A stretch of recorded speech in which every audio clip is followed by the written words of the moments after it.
the earliest in Southeast Asia in competitive freediving. Pak Stanley, can you brief us on your history?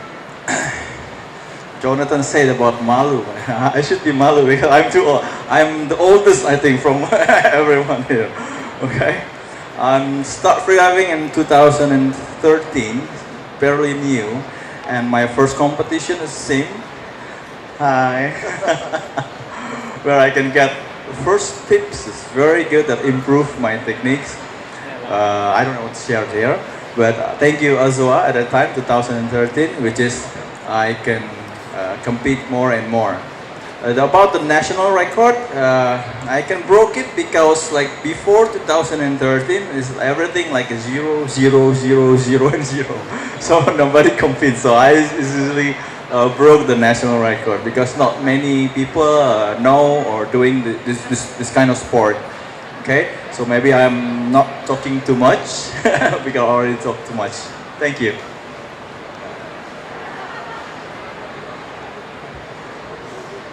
Okay, just now you mentioned about pool discipline and depth discipline. Okay, in pool discipline there are three disciplines. One is static, where you hold your breath. How long you can before you surface and take a deep breath. Then the dynamic with fin is swimming underwater using the fin, and the third one is swimming underwater without fin, which is dynamic no fin.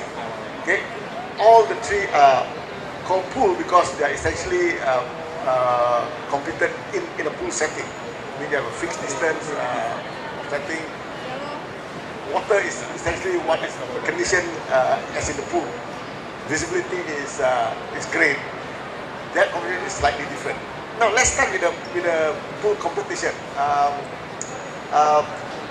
Pool competition is one where if you have a good pool to train with, you can always train, and you must have a buddy to train with. Okay, and we mentioned about red card and white card and so on. That is because every competition must have a set of rules to follow. The AIDA competition will follow the AIDA rules. There's another world competition run mainly by CIMAS. They have another set of rules. Some are similar, some are different. Okay, so for AIDA in Southeast Asia, we use AIDA in most of the competition here. CIMAS is used quite a lot in Europe. Okay, sure there anyone in Southeast Asia is CIMAS? No, I don't think there's anyone in CIMAS.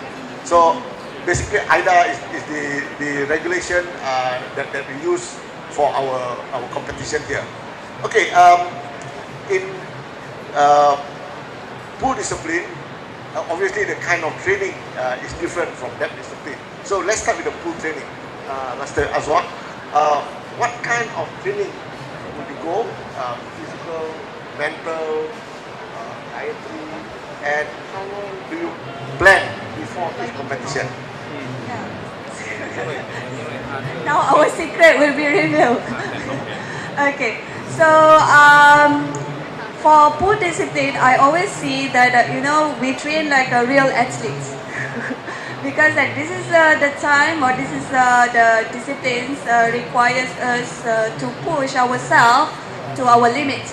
But of course, we don't want like push ourselves until like we get back out and then in the end our dive get red card and disqualified. So we want to have a clean dive so that all our performance valid. Otherwise, then we got 0 point red card. So it's a waste for that. And then after many years of competing, then we realized that a lot of things involved. It's not just about holding breath or swim, and there are a lot of things involved for you or in order for me to improve my performance and also to add more distance. And for now, because like especially for this year, I really focus more on my pool training because I have more pool competition. So then I have changed the way of my training. And for example, the dynamic disciplines and dynamic no fins where we need to swim underwater with one breath. You know, you can go as long as you can, as long as you still can swim. And when you surface, you're not conscious. But how long can you go? Of course, like maybe for now, when you start, maybe like even 25, it's already like, this is too far for beginner. But you will see if you really train and you know the right way to train, you will surprise that you can actually do more.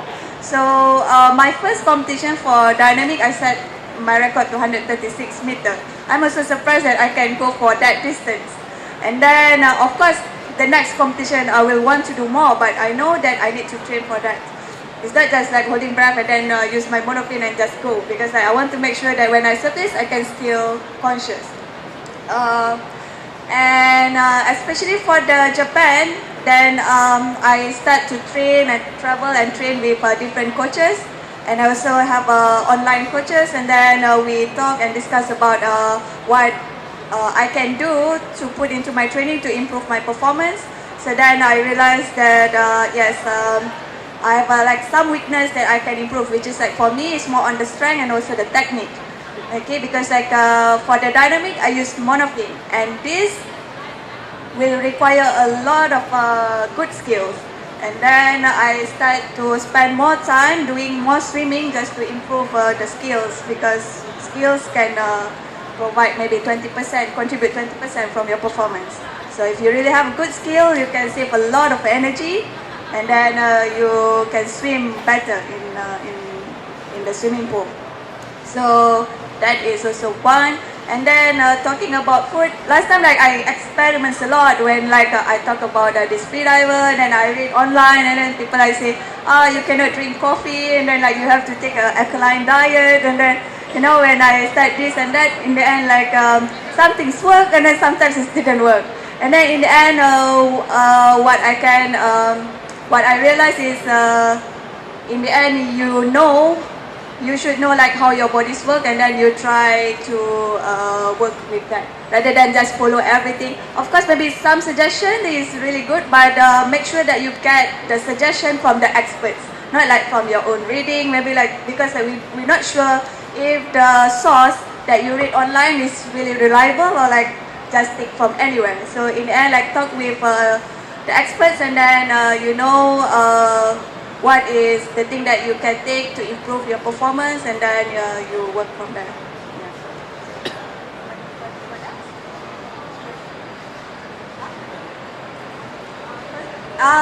Yes, I did some CrossFit training because I involved with many sports before. So I do trail running, I do marathon, and so it's quite interesting. I started to train with MMA fighters.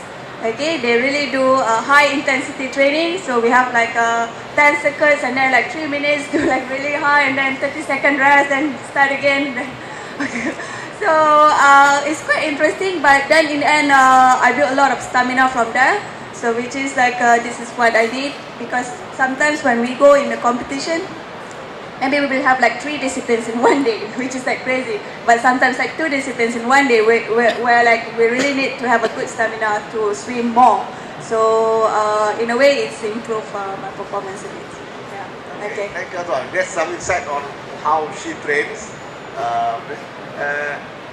Azam? Okay, for me now, most of my training I do in the pool. So I live in Taiwan now, and before when I first came to Taiwan, it was difficult to find a training buddy because there are so many freedivers over there, but almost none of them are competition oriented. And also if I manage to get someone to train with, they don't speak English very well. So it's very difficult for me to get one.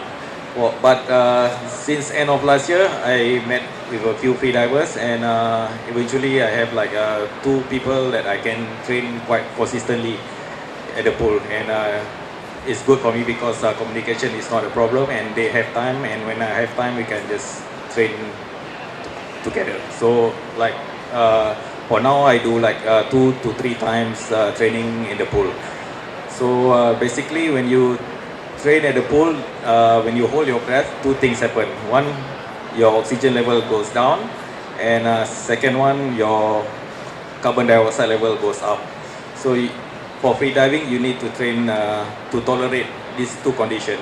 So certain day, I do like a long dive or hypoxic training to get used to the low oxygen level, and certain days of training is high CO2 training. They call it the CO2 tables.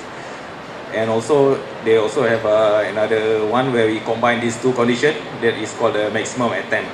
Maximum attempt where you do your maximum effort, hopefully, if you are mentally strong, and that exposes you to the low CO2 and low O2 and high CO2. And for physical training, I also do running and swimming. Swimming, sometimes I do sprints. Also for running is the same, and drills for the technique, for no fins and for the monofin. And if I have time, I go to the gym as well for some weight training. And diet, this is the most difficult part because in Malaysia the food is mostly oily and it's nice, but it's not so healthy for free diving. I mean, like in general. And also my training partner here, Azwa, every time in the morning, if you are supposed to train, I call her, let's go training, or maybe we go for nasi lemak. She will answer, go nasi lemak. We can train tomorrow. So, but basically, when it's close to the competition, I will try to avoid oily food, and I will take something that is easy to digest. And some people, they don't take coffee. To me, doesn't matter is whether I drink coffee or not, is the same result I get. So that's good for me. And some people do yoga, meditation and all that. I find it too boring, so I didn't do any of those. Yeah. Not for me. Jonathan? So, how do I prep for pool competition? Yeah, Okay. Can you all cover your ears, please?